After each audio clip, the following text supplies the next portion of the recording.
Welcome back to the deep dive. Today we're getting stuck into something huge, a challenge so many of you have asked about. How do you actually get fluent in English without, packing your bags and moving or spending a fortune on classes? This is all about the practical stuff, the daily habits you can build right now from your own home.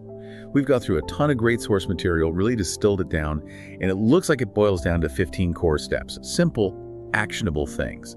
And the whole philosophy behind it seems to be, look, you don't need endless hours. What you need is consistency, a bit of curiosity, and some smart techniques.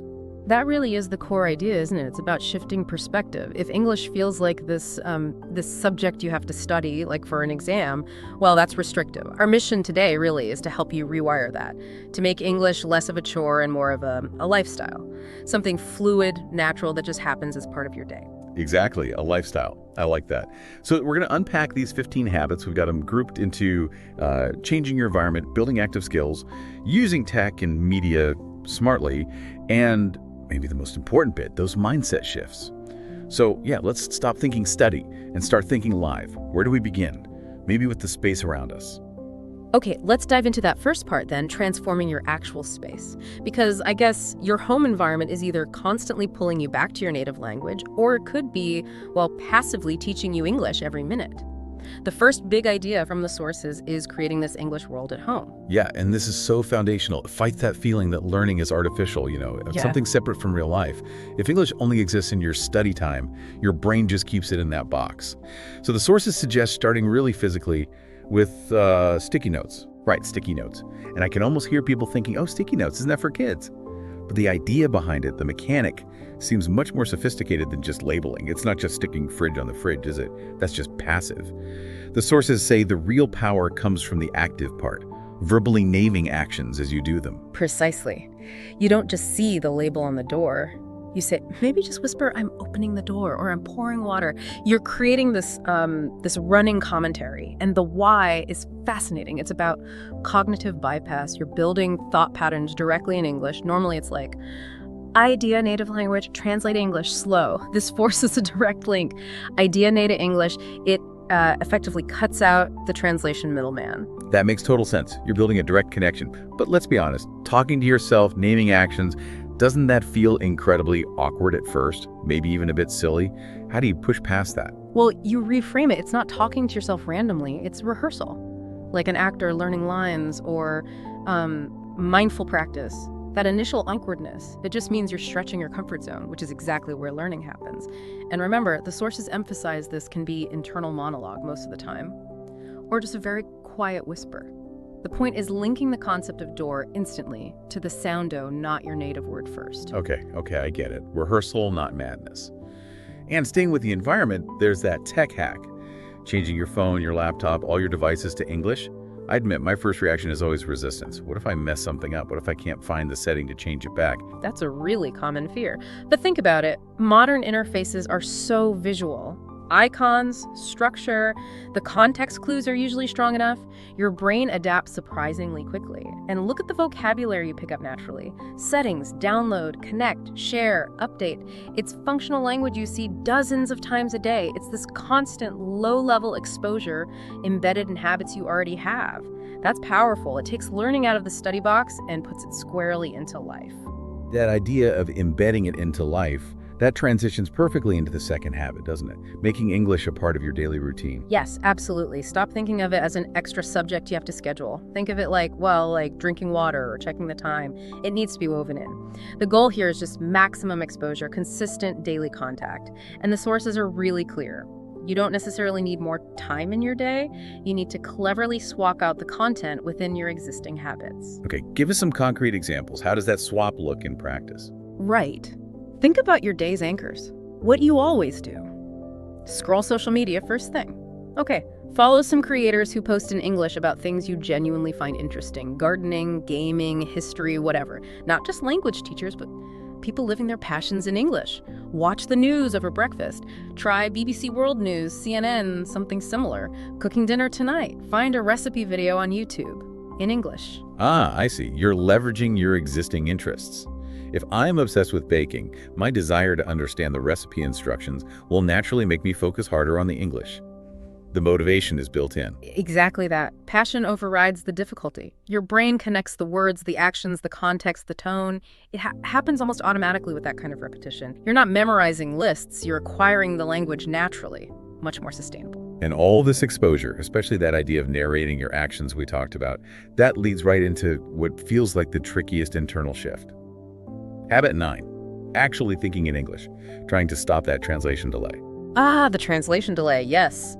It's probably the single biggest barrier to fluency for so many learners. You hear something, you translate it, you think of a reply in your language, you translate it back, and poof, the moment's gone, the conversation has moved on, and you feel left behind, maybe a bit frustrated or silenced.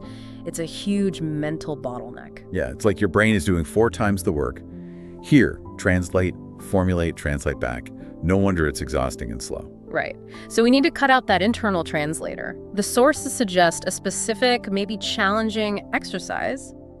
Dedicate just 10 minutes a day, that's it, to only thinking in English, internally. No speaking required, no pressure. Okay, let's use that cooking example again. So if I'm making soup, instead of thinking in my native language and translating, my internal voice should just go direct, like, okay, chop onions first, careful, nice sharp, need salt, where's the salt? Oh, found it, pan's too hot, turn it down. Just a running commentary of what's happening, straight into English. That's precisely it. That internal practice is absolutely crucial. You're training your brain to actually structure thoughts in English from the get-go. And here's a key insight from the research. Making mistakes internally. Totally fine. In fact, it's necessary. You're your only audience in there. Play with words, try out sentences, rehearse things you might say later. Mastering this internal thought process, making it faster, more automatic, that's probably the biggest single thing you can do to make speaking fluently feel easier when you actually need to do it. That really nails down part 1, moving from setting up your environment and internal thought patterns toward the more active stuff, the skills themselves. Exactly. So now we shift focus a bit. From the environment and internal thoughts, we move to the bedrock skills. The input, listening and reading, and the output, speaking and writing. Let's start with input, specifically habit number 3, listen more than you read.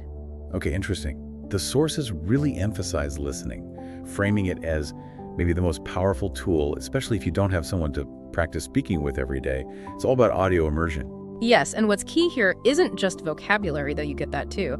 It's the rhythm, the intonation, the stress patterns, linguists call it prosody. It's the music of the language. And again, the content has to be something you enjoy to stick with it. So podcasts, audiobooks, YouTube videos about your actual interests, sports, tech, history, comedy, whatever floats your boat. That emotional connection keeps your brain switched on. And there's a clever technique mentioned for really training your ear, that subtitle trick. How does that work again? Right, it's a 2-step process. Step 1. Watch or listen to something with English subtitles. Just follow along, enjoy the story, get the gist. This connects the sound to the written word visually. Step 2. Then, immediately, or maybe later the same day, listen to a short section of it again, say 5 minutes but without the subtitles. This forces your brain to rely purely on the audio input. It weans you off the visual crutch. Doing both trains comprehension through both channels, visual and auditory. I like that because it tackles that common problem where you just end up reading the subtitles and barely processing the sound. This forces you to actually listen. And like you said, you start absorbing the flow, the pauses, the emphasis. Even if you don't catch every word, that seems vital for sounding more natural yourself down the line. Absolutely. Context and timing are often more crucial for effective communication than knowing the dictionary definition of every single word. Okay, so listening gives us the rhythm and sound. What about the other side of input? Reading. Habit 5. Read daily, but only what you love. Yes, reading is undeniably brilliant for vocabulary building and seeing how sentences are properly constructed. But, and this is a huge but in the source material, you must avoid forcing yourself through stuff you find boring. Forget the dry grammar textbooks or classic novels if they don't grab you. Motivation is everything here. If the content doesn't genuinely interest you, you'll just stop doing it. It becomes another chore. So if I'm into, say, urban gardening, I should be reading blogs or articles about that. If I love sci-fi, grab a sci-fi novel. The point is learning words in context. Precisely. Learning words in context is exponentially better for memory and understanding than just memorizing lists. You see how the word is actually used, with prepositions and typical phrases? You're learning those chunks we'll talk more about later. And there's a powerful add-on habit linked to reading in the sources. Don't just read silently. Read out loud. Reading out loud, it makes sense, combining skills. But again, that potential awkwardness factor, especially if you're alone, it can feel really weird. How do you convince yourself to do it? You reframe it again. Think of it as physical training for your mouth, seriously. When you read aloud, you're not just processing text mentally, you're forcing your tongue, your jaw, your lips muscles trained for years in your native language to physically produce English sounds. You're building muscle memory for English phonetics. If you only practice silently in your head the moment you try to speak, your mouth might literally struggle to form the sounds correctly. It feels physically difficult. Okay, physical training for the mouth, I can work with that. And that leads us perfectly into the output skills, starting with the big one. Habit 4, speaking out loud, even when you're alone. The sources call this a massive confidence builder. It really is the most direct route because you're rehearsing the entire communication chain, thought, formulation, articulation. It gets your mouth muscles used to English sounds, like we just said, actively reducing that interference from your native pronunciation habits. So how do we make this a practical daily thing? What kind of scenarios work? Keep it simple. Talk to yourself during routine tasks. Just narrate what you're doing. Okay, washing the dishes now. Need more soap. Right? Shoes on. Got my keys. Yep. Off to check the mail. That kind of thing. Or if that feels too random, try something slightly more structured. Stand in front of a mirror, pick a topic you know well, your job, a hobby, a movie you just watched, and explain it out loud for a couple of minutes. And there's a really useful tool mentioned for this solo practice. Yeah. Actually recording yourself. Oh, absolutely. Recording your voice on your phone and listening back. That's instant objective feedback. You'll catch grammatical slips, sure, but more importantly, you'll hear your pronunciation, your rhythm, your hesitations. You can track your progress over time. It turns something potentially embarrassing into like a personal diagnostic tool. Data gathering for improvement. Okay, that's speaking. What about the other key output skill? Writing. Habit 6. Keeping a personal English journal. Yeah, and the key here is low stakes, high consistency. The sources really push for a simple daily writing habit. It doesn't have to be long, maybe just 5 minutes every evening. The goal isn't great literature, it's just consistent practice. So we're talking super simple content, like went to the shop today, bought bread, watched a film, it was okay. That sort of level. Exactly that level to start. Focus on just getting thoughts down clearly. What did you do? What did you see? How did you feel? This daily practice reinforces grammar, helps vocabulary stick, and over time, you'll naturally find yourself writing longer or more complex sentences without even trying. It builds that ability for self-expression, which is ultimately what language is for, right? Absolutely. Expressing yourself. And that's a perfect bridge, actually, from these foundational skills to the really fun part, using all the media and tech we love anyway. Right? This is the good news, isn't it? All that stuff you already watch and listen to, that can be your classroom. Let's kick off with habit 7, learning through movies and TV shows. This is probably where a lot of people start naturally, but selection matters. The advice is to pick shows known for relatively clear pronunciation and everyday dialogue. Sitcoms are often great for this, things like Friends, The Office, Modern Family. You get functional social language. Maybe avoid very niche sci-fi or, historical dramas with really specific archaic language, at least at first. Okay, good tip on selection. And the sources mention a specific 2-stage process for getting the most out of it, not just passively watching. That's right. Stage 1 is about flow and enjoyment. Watch an episode, maybe with English subtitles on, just to follow the story. Don't pause every 2 seconds. Build your listening stamina. And then stage 2 is where the real work comes in, the shadowing technique. Exactly. Shadowing. You rewatch short clips, maybe just 30 seconds or a minute over and over, and you repeat what the characters say, trying to imitate not just the words, but their rhythm, their intonation, their emotion. Exactly. You're trying to feel how they say it. This forces your mouth and your brain to mimic native patterns, moving you away from flat, robotic delivery. It's about capturing the music. Feeling English. I like that. It definitely sounds more active than just watching. Okay, what about interactive tools? Habit 8. Using English learning apps. Apps! Technology can be such a brilliant ally here for consistency and getting that immediate feedback. Think of apps not as one magic bullet, but like a toolkit, a diverse arsenal, addressing different needs. Okay, break down that arsenal for us. What types of apps are we talking about? Well, you might have something like Duolingo or Memrise for, say, gamified vocabulary practice and drilling basic sentence structures. Keeps it fun, builds the foundation. Then you might add an app like IELTS Speak, which uses AI specifically for pronunciation feedback. It tells you exactly where your tongue should be, how your intonation sounds, really targeted. And then crucially, you bring in social practice apps, things like Hello Talk or Tandem.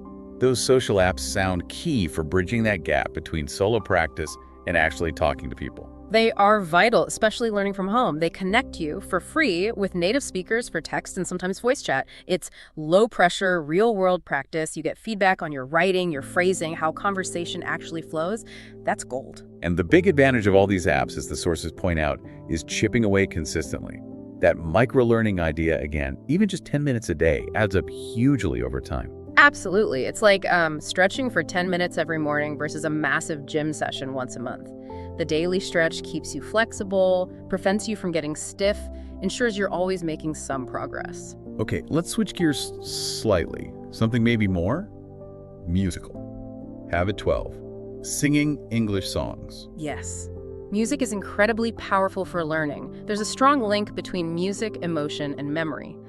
When you learn something you genuinely enjoy, something that gives you an emotional kick, your brain just absorbs it better. It bypasses that resistance to rote learning. So the method is pretty straightforward. Find songs you love, look up the lyrics, make sure you understand them, and then just sing along. But really focus on matching the singer. Exactly. Focus on the pronunciation, the rhythm, how words flow together, even the accent nuances. You naturally pick up stress patterns, intonation, the whole musicality of speech. Plus, when you sing, the melody carries the words, making them easier to remember. You can concentrate more on how you're saying them. If learning feels fun, like singing does for many people, you're far more likely to stick with it. Makes total sense. Okay, one more in the media section. Habit 13, watching English YouTube channels. YouTube's strength is just the sheer overwhelming variety and the fact it's free and accessible. You've got channels dedicated to teaching English, like, BBC Learning English or English with Lucy, great for structured lessons. But maybe even more valuable is the access to natural, authentic input. Meaning, find channels where people are just talking normally about other stuff. Yeah. Not necessarily teaching English. Precisely. Find vloggers, interviewers, documentary makers talking about your hobbies, astronomy, cooking, travel, gaming, whatever. This gives you exposure to natural, spontaneous English spoken at normal speed, with all the ums and ahs and interruptions of real conversation.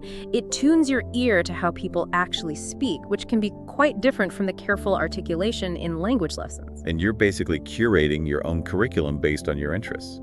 That personalization makes it super flexible and, again, helps with sticking to it long term. Okay, that covers the tools. Now for the final piece, the strategies and mindset. Right, so we've covered the environment, the core skills, the media tools. This final part is about the more subtle but arguably crucial shifts that really turn knowledge into fluency. It's about how you approach the language itself and your own learning process. And this kicks off with habit 10, focusing on phrases, not just single words. This is a fundamental shift in how you learn vocabulary, and it massively impacts speaking speed. Instead of just memorizing isolated words like book or go, the idea is to learn whole chunks, functional phrases. So rather than just book, I should learn I'm reading a good book, or did you book the tickets, or that's one for the books. Learning the word in its common habitats, so to speak. Exactly. Habitats, I like that. The reason this works is cognitive load. When you learn phrases, you recall these ready-made chunks. You don't have to painstakingly build sentences from scratch, worrying about every little preposition or article. It makes you sound much more natural, much faster, because you're retrieving a whole unit. It dramatically reduces that translation and construction delay we talked about. It's like having prefabricated components instead of bags of cement and bricks. And the practical tool suggested is keeping a dedicated phrase notebook. Yes, that notebook shouldn't just be for random words. It's specifically for those useful, common, often idiomatic expressions you hear in movies, songs, or conversations. The bits that make speech sound natural. These are the real building blocks. Okay, got it. Learn chunks. Yeah. Next up, a really interesting one based on learning psychology. Habit 11, learning by teaching. Ah, yes, the protege effect, or retrieval practice. It's a well-established principle. One of the absolute best ways to solidify something in your brain is to try and explain it to someone else. The act of teaching forces you to organize the information, structure it logically, and articulate it clearly. That process cements it in your memory. Okay, but teaching who? Are we suggesting you need to find a student? Or as the force cheekily suggests, explain grammar points to your cat. How does that work? Yes, the source embraces the absurdity because the student, whether it's your cat, a pot plant, or just talking to the wall, doesn't actually matter. The benefit is entirely internal, coming from the act of you structuring and articulating the knowledge. You're forced to clarify your own understanding. You could start a simple blog explaining concepts, record short videos just for yourself, or, yes, explain the difference between since and for to your bewildered pet. The key is the mental organization and verbalization. Right. It's about forcing yourself to structure and present the information externally, even if the audience is imaginary. Okay, that's a clever hack. Now, let's talk about staying on track. Habit 14, challenging yourself weekly. Fluency isn't one giant leap, it's thousands of small steps. Without some structure, it's easy to lose momentum or feel overwhelmed. So the sources strongly recommend setting small, achievable weekly goals. It gives you focus and lets you see progress. And these need to be specific, measurable goals, right? Not just get better at English. Absolutely. Use the SMART framework. So not I'll learn more words, but this week I will learn and use 10 new phrases from my notebook. Or I will watch one 20-minute documentary without subtitles. Or I will speak English out loud for 10 minutes every day after work. Specific, measurable, achievable, relevant, time-bound. And crucially, the sources say, you need to celebrate hitting those small goals. Acknowledge the win. It reframes learning as steady progress, not this huge, daunting mountain. Seeing yourself succeed regularly fuels motivation. Which brings us fittingly to the final, perhaps most vital, mindset shift. Habit 15. Don't be afraid of mistakes. The big one. The fear that paralyzes so many people. They can understand loads, read complex texts, but they stay silent because they're terrified of saying something wrong. We need a complete mental flip here. The sources are crystal clear. Mistakes are not failures. They are evidence that you are trying, pushing your boundaries, actively learning. If you stay silent, you learn nothing new about your speaking ability. You get no feedback. You don't improve. If you speak, even with errors, you get data. You learn what works and what doesn't. Every mistake you make today is a lesson that helps you speak better tomorrow. So the absolute core message has to be, fluency isn't about perfection. It's about communication. Getting your message across, connecting with people, aim for that. Embrace the inevitable bumps along the road, and the fluency will naturally develop. Hashtag tag outro, synthesizing the knowledge. Wow, okay. That was a really comprehensive deep dive. So many practical, actionable things anyone can start doing. Right. And the thread running through all 15 habits seems clear. It's about making English a sustainable, maybe even enjoyable part of your actual life, not some separate, stressful subject. Exactly. We've covered everything from labeling your furniture and tweaking your phone settings to shadowing movie clips and, yes, even teaching grammar to your pets. There are 15 solid strategies there. But the key takeaway for you, the listener, is please don't feel you have to do all 15 tomorrow. That would be overwhelming. Just pick one, maybe two that resonate with you right now. Maybe start that simple daily journal or commit to 5 minutes of thinking in English. Just start somewhere. Yeah, start small, start today. What really stands out for me from all this is how much emphasis there is on, well, natural learning, tying it to things you already enjoy, music, movies, hobbies, and that physical practice component, reading aloud, speaking aloud, shadowing. It's not just mental, it's physical too. That's the heart of it. Find the methods that tap into your interests, your passions. That's what builds consistency. So have a think. Which of these 15 ideas genuinely excites you or fits easily into your current routine? Start there. And remember, that final point is key. Your English doesn't need to be perfect. It just needs to be yours. It needs to be used. Keep speaking, keep listening, keep making those valuable mistakes, and enjoy the journey of becoming a more confident communicator in English.